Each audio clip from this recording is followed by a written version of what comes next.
What a year for the good and the bad. I'll be glad to get this year to an end. But I want to have a little recap of the last 12 months with all of you. This time last year, just before Christmas, I was working with the Amelia May Foundation. They're a charity who support families with children who are suffering with neuroblastoma, an aggressive form of cancer. I absolutely love the charity and I've become dear friends with everyone involved in it.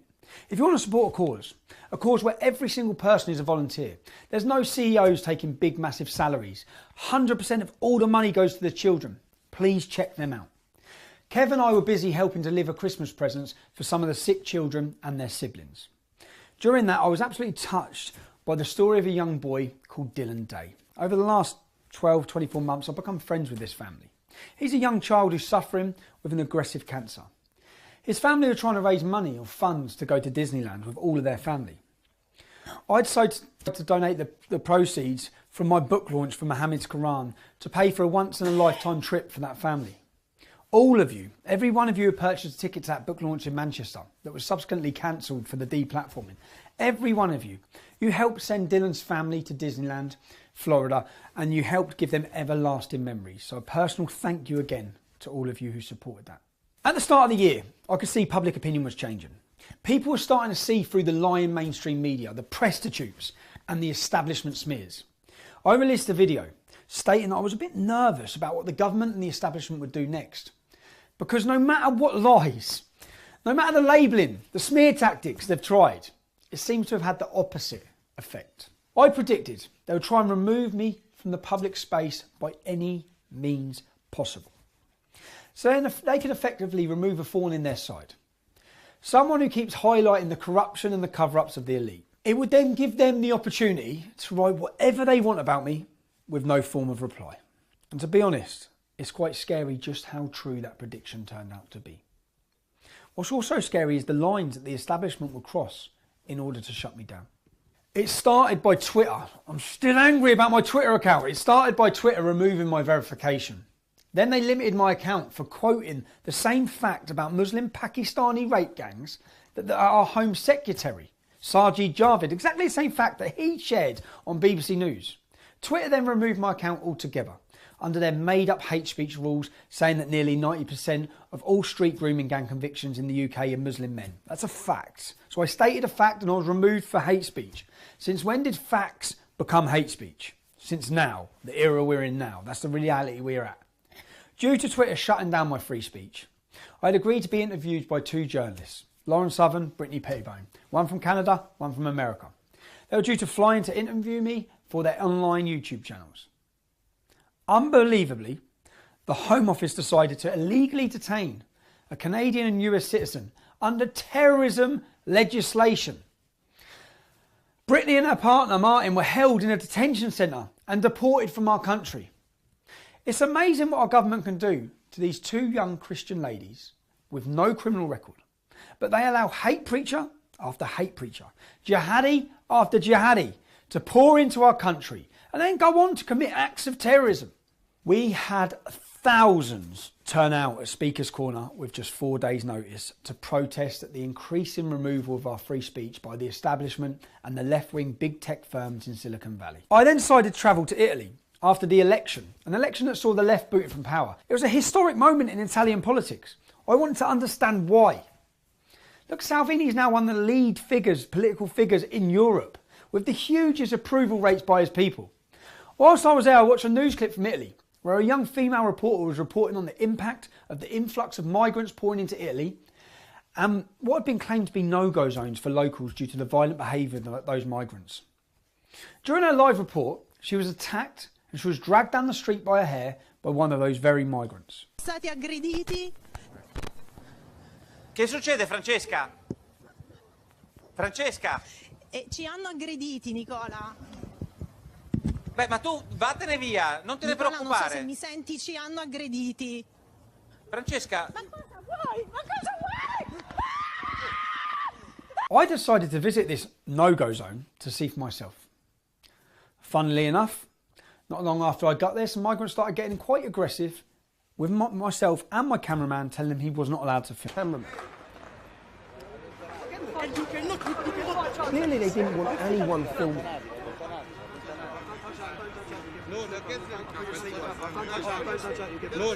He became very aggressive, and at one point he turned around to me with his hand in the air shouting he would kill me. Keep your life. I will keep my life. You're not going to take my fucking life. Well, you think you're going to take my fucking life? Take my fucking life. I'll give him 5 And you cannot, you I'll give him cannot 5 do chances. that. You see that?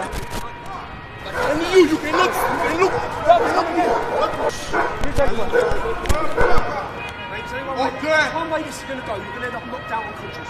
I can bring the cars, I can It's fair to say he probably did not expect the response he got. I then got back to the UK and I heard that the violent far-left Antifa organisation were holding a training day in London. A training day where they're going to practice their combat training. They're holding it in a mosque. This is the far-left aligning with the Islamic community. These are the real brown shirts who are supported and funded by the establishment to go around and violently attack people who challenge the globalist agenda of the elite. I thought I'd go down and report on this training day.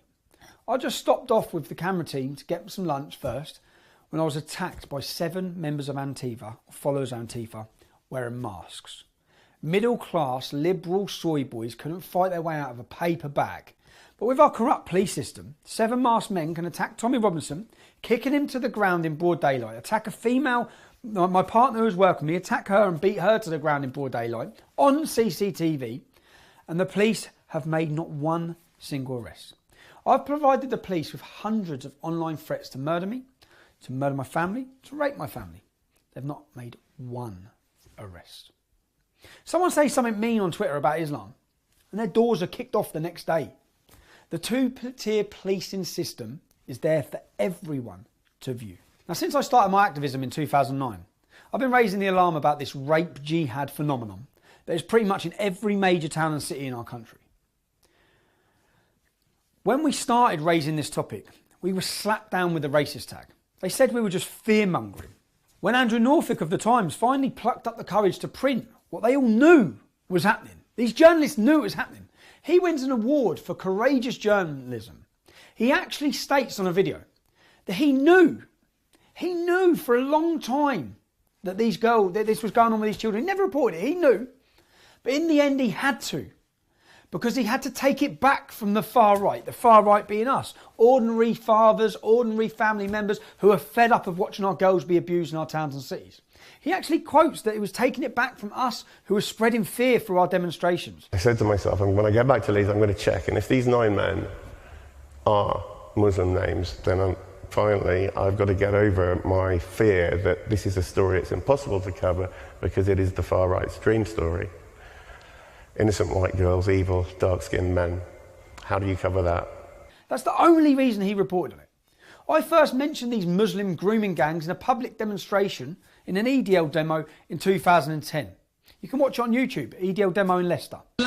Islamic militant Muslim gangs peddling heroin, taking liberties in our towns and cities, taking liberties with our fucking youth, taking liberties with fucking non-Muslim youth, non-Muslim girls, raping, pimping, beating, abusing our whole system. This is a year before The Times published this so-called expose on Muslim grooming gangs in 2011. Clearly, you need to come from a certain background or have been to a certain school to be a courageous journalist. If you try to expose the biggest scandal in decades and happen to come from a rough and ready background or school, then all the media elites will just call you a nasty little racist who's whipping up fear. In May this year, I went to report on yet another Muslim rape gang trial. These gangs have been allowed to operate for years due to the fear of the police, the social services and the councils, their fear of rocking the multicultural love boat. Like all of these cases, there were reporting restrictions that the true horrors of what's happening to these children, the true horrors could not be in the newspapers every single day for the length of the trial. This is a calculated tactic. These trials are going on all over the country, and Joe Blogg's public would be reading these horrors every single day. It would wake a lot of people up to what's going on with the globalist no border bullshit and the fact that we're importing third world alien cultures and treatment of women into Britain. It was on the 24th of May in Leeds that the establishment believed they could cross every line possible in order to silence me once and for all. I did not say anything that was not already in the public domain that day. The entire world ended up witnessing. The state whisked me from the street on a trumped up breach of the peace charge. They refused me access to my own legal advice. They did not follow any of the correct legal procedures. They put me through a kangaroo court within 5 hours from my arrest. Within 5 hours of my arrest, I was convicted of contempt of court without even being asked to plead guilty or not guilty. I was convicted of contempt of court and taken to prison for 13 months. The establishment were that arrogant. They thought they could put a blanket reporting restriction on my incarceration, effectively making it illegal for anyone to publish what they'd done to me. The fact that journalists from outside of the UK reported on what was happening just exposed the levels this corrupt government had gone to persecute me. During my sentence, they physically and mentally tortured me. They tried to have me killed. They moved me from the safety of Hull Prison to Onley. HMP Onley has the largest Muslim population of any CCAT prison in this country. They held me against my categorisation. Due to letters from Lord Pearson and due to the Free Tommy movement, I believe, the letters from Lord Pearson saying he would privately prosecute the prison minister should any harm come to me during this prison sentence. I was then held on 23.5-hour solitary confinement for months. They effectively starved me by providing me with less than a quarter of my weekly allowance to spend on my food, leading me to losing over 40 pounds in weight. And boy am I putting it back on. My blood test when I was in prison, they showed I was severely malnourished due to living on just 5 tins of tuna a week. Whilst locked up, the state informed me that the police were issuing intelligence warnings to my wife and my mother as they had picked up chatter from known Muslim terrorists that they were plotting to throw acid in their faces. They informed me in the afternoon, but they did not even let me make a phone call home to check my family were okay. Instead, I was left to worry all night in my cell. Eventually, when I was released, I was diagnosed with a form of post-traumatic stress disorder due to the physiological torture at the hands of the state. I'm certain, if it wasn't for the global Free Tommy movement, the establishment would have had manufactured my death in Onley Prison by placing me in a situation whereby the Muslim gangs who effectively run our jails would be given the opportunity to take me out. 100% certain of that. The Free Tommy movement brought a larger spotlight on their treatment of me than they could have ever thought possible. Witnessing it when I come out, it was something to watch, and I know by the people when I was in jail that were telling me about it, it was massive. I can honestly not thank every one of you enough. Whether you shared the articles, whether you shared the videos, whether you attended the demonstrations, or you helped raise funds for my legal defence. I could not believe that over 30,000 people, with a week's notice, they marched on Downing Street to demand the end to the persecution and to demand my freedom. This is every single one of you that supported that movement. You were justified when the Court of Appeal eventually quashed my conviction, as Judge Marston had not followed any of court rules that day, any of the calls that would ensure a fair trial. In the words of the highest judge in our land, it was a completely flawed trial, a prejudiced trial. I've never received an apology from any of those lying so-called journalists. Prostitutes is the best reference for them. None of those lying journalists in the press who were queuing up to rejoice in the fact that I deserved to be in prison. Not one of them bothered to even ask for the court transcripts. If they would have done, it would have showed them that there were serious wrongdoings in this trial. They all just wrote hit piece after hit piece, whether it be the BBC or Channel 4, video after video on why Tommy Robinson deserves to be in jail. When it's quashed and proved wrong, silence. 3 months after my original imprisonment, the establishment kept putting my retrial date back, insisting that they were not ready. They were ready in 5 hours, but they're not ready months later. They knew full well I never broke the law, and they did this just to continue the pressure on me mentally. They eventually had to agree to a date, as my legal team were insisting on it being thrown out. When I went to the Old Bailey for the retrial, I prepared my witness statement, and I submitted it the night before detailing everything they had done wrong, and that I had followed the letter of the guidance for contempt of court, which is published on the judiciary's website. Having read my statement, the judge said there were more questions that needed to be answered. It was not straightforward, and he did not feel comfortable. This is the lead judge of the Old Bailey. He did not feel comfortable hearing the trial. He referred the case to be reviewed back again to the Attorney General to see if there's actually a case to answer. I've expected this to be thrown out. 2 weeks before Christmas, I received an email from the Attorney General's office just reminding me that they're still reviewing my case, just so I don't have a comfortable Christmas.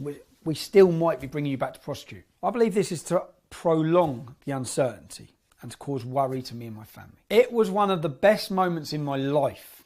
I know it's mad to say, but when I turned up to that court that day at the Old Bailey to see thousands of you had taken a day off work and turned out at 9 o'clock in the morning on a Tuesday outside the Old Bailey to support me, It was an immense moment. Owen Benjamin, your song, blaring. I'll remember that moment for the rest of my life. So thank you. If you took the time, you spent your money and you travelled to support me, special thank you. Then we had the Soldier X, I Am Soldier X campaign, where I stopped at a service station and I had my photo taken with some young army recruits. And then the Muslim Council of Britain, an extremist, radical Muslim organisation, put pressure on the army. So the army then made a decision to appease these radicals. The Muslim Council of Britain, who signed a declaration to say that British armed forces are legitimate targets for jihad and suicide bombings. That's the organisation who the army, not the average person in the army, but the hierarchy, the politicians, which is who they are, at the top. They decided to dismiss one of those young men who had their photo taken with me. We then launched a campaign, or every one of you supported the campaign. Pictures were put up called I Am Soldier X. Serving soldiers, ex-serving soldiers, all shared a hashtag, wore t-shirts, held up banners, showing their support for these young army recruits, showing their support and their disgust at the treatment of these men who are willing to sacrifice their lives to protect all of us, and yet their freedoms were being taken away to appease radical Islamic organisations in our country. Thanks to that pressure, thanks to over 200,000 of you signed a petition, which I delivered at 10 Downing Street on your behalf, the army backtracked. That young boy who had been told he was being dismissed is back in training now. He's serving right now, which is all that he wanted to do. So again, it was a huge victory and it was a great moment for all of us as a movement. So a special thank you to every one of you who took time to support that campaign. Then comes the next stage of the establishment trying to finish me. I'm able to produce videos for you. I'm able to hire a team. I have a full-time team. We're able to travel from different towns and even different countries to bring you videos because you support me. People sign up and they support me on tommyrobinson.online and they donate to me monthly, which enables me to plan my future. 70% of those donations come through PayPal. PayPal then closed me. They completely shut me down with no justification or no reason given. This was more pressure from the establishment to remove a thorn in their side. And that did affect me big time. I'm still struggling now. 70% of our monthly income was gone. This was just the next phase. And this has continued then. Even recently, you've just seen in the last few weeks, the newspapers have been running stories how my ability to campaign or get donations monthly was also taken offline recently by another organisation. This is the future. The future for us is the attack and the attempts of deplatforming. It's gone from trying to limit protests on the street, trying to stop us protesting on the street, deplatforming us at universities. None of these tactics have worked. In fact, we've continued to grow and grow and grow. The voice has got louder. To then imprisoning me hasn't worked. Now they want to take away my ability to even make videos for you. There's one thing the establishment will hate. And they hate a voice making noise. They hate opposition. But what they will really hate is political opposition. And they can sense by my involvement recently with Gerard Batten. Gerard has took a lot of flack, and I say a special thank you to Gerard. A special thank you to Lord Pearson. A special thank you to everyone in UKIP. Gerard took a lot of flack by appointing me as an advisor on prison reform. Who better? I've been in 7 prisons. I've spent time in prisons. I've seen firsthand the problems in those prisons, not just with Islam, but also with drugs. The huge problems within the prison system. So I talked to Gerard about this, and he made me an advisor on prison reform and also an advisor on rape gangs. I've spoke to more victims and families of Islamic rape gangs than I think probably anyone else. So who better to appoint? And he took a lot of backlash. And then we had the Brexit Betrayal March. We organised a demonstration together and everyone come out against us. The media, the far left, Muslim organisations. But what we didn't expect was people who are supposed to be on our own side jumping on the bandwagon as well. And all of these people, they come out and they predicted a riot. They predicted violence. They predicted thugs.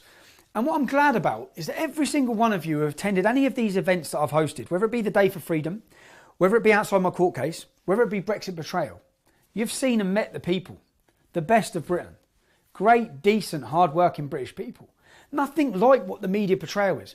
You saw after that successful Brexit Betrayal March, where tens of thousands of us marched through London, You saw the newspapers and the media. You saw the misinformation and the disinformation and the lies that they spouted about how many people even attended. This year has been a perfect example for anyone in our movement, anyone who has 10 minutes to check on our own videos, to see the true extent of the lies that the media tell about us. And that's why you should question every single thing that they're saying. Everything they say, and go back through history, it's all lies and it all has a certain narrative and agenda. A week before Christmas, I was visited by the police, who gave me my 8th Osman warning. An Osman warning is a direct intel of a threat to your life. It comes from the police and it comes from the government. I've received 8 of these over the years. The last one was just 1 week ago. It detailed that far left activists intend to commit severe acts of violence upon me at my home. Even just in the last 24 hours, I've had police at the house, police stationed at the house, because they have intel of an imminent attack by these activists. I'm taking my wife and children and getting away for a few days, even now. These are continued threats, the continued attempts to silence us. Enough of this negativity which surrounds me. What a beautiful end to the year. Daisy's wheelchair. Mate, do you know what? I'll give thank yous all the time, but you put me in a position where I can attend these moments, I can raise this money, I can do these campaigns, and it's such a feeling. Do you know when I went down, I know many of you would have watched it through the Christmas video, but to sit there and see the smile on that little princess's face, to see the change and hear the change that you've made to that girl's life. We'll end the year on a good note. We'll end it on beautiful Daisy with her wheelchair. Do you know I got a message of her family later that night saying for the first time, it was a picture of her at the bar. Because she's usually walking around in a wheelchair, she's then standing up at the bar ordering her own drink. You've changed her life. And what a beautiful Christmas present. So again, thank you, every single one of you. I'm actually excited about 2019. Even after all of the negative stuff, all of the problems, and I've got problems because I've got all the worries now again about my children, but at the end of all of this, 2019, each year that goes on, every time they try and knock us down,